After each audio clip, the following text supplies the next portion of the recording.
દિવાળીના પવિત્ર અવસરે જ્યારે સમગ્ર દેશ પ્રકાશ અને ખુશીથી ઝગમગતો જોવા મળે છે, ત્યારે અમદાવાદના માનસિક બીમારીથી પીડાતા કેટલાક વિશિષ્ટ બાળકો દ્વારા બનાવેલા દીવડાઓએ માનવતાનું અનોખું ઉદાહરણ રજૂ કર્યું છે. આ સન્માન કાર્યક્રમ ગુજરાત નર્સિંગ કાઉન્સિલના ઉપપ્રમુખ ઇકબાલ કડીવાલાના જન્મદિવસ નિમિત્તે આયોજિત કરવામાં આવ્યો હતો. તેમની સાદગીભરી અને માનવતાપૂર્વકની કાર્ય પદ્ધતિને આધારે ખાસ કરીને નીચા વર્ગ માટેના કર્મચારીઓને આ સન્માન અપાયું. કાર્યક્રમમાં મહિલા કર્મચારીઓને સાડી અને પુરુષ કર્મચારીઓને કપડાં તેમજ દરેકને દીવડાની ભેટ આપવામાં આવી.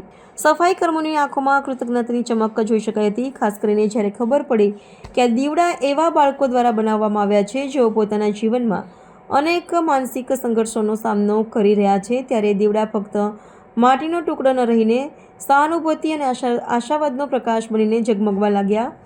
આ સંજોગોમાં આ દીવડા માત્ર દિવાળીની ઉજવણી નથી, પણ એક સંદેશ છે. દરેક દીવો કોઈના જીવનમાં પ્રકાશ પાથરી શકે છે જો તદ્દન સાચા હૃદયથી પ્રગટાવવામાં આવે.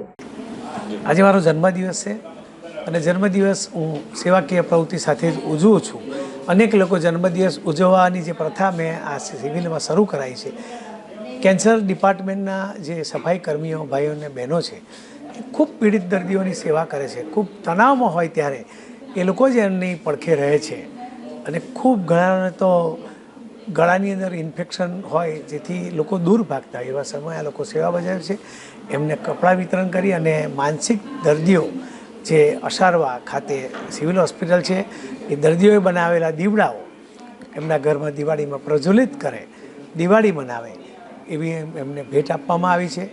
મારા જન્મદિવસ નિમિત્તે ડૉક્ટર મહેન્દ્રસિંહ ચૌહાણ અને લાયન્સ કેન્સરના ચેરમેન અશોકભાઈ Kanungo, doctor ધારિત્રીબેન, superintendent RMO doctor કેતનભાઈ નાયક, રોશનીબેન અને મિત્ર વર્તુળ સાથે આ સફાઈકર્મી ભાઈઓ બહેનો સાથે મારો જન્મદિવસ ઉજવ્યો.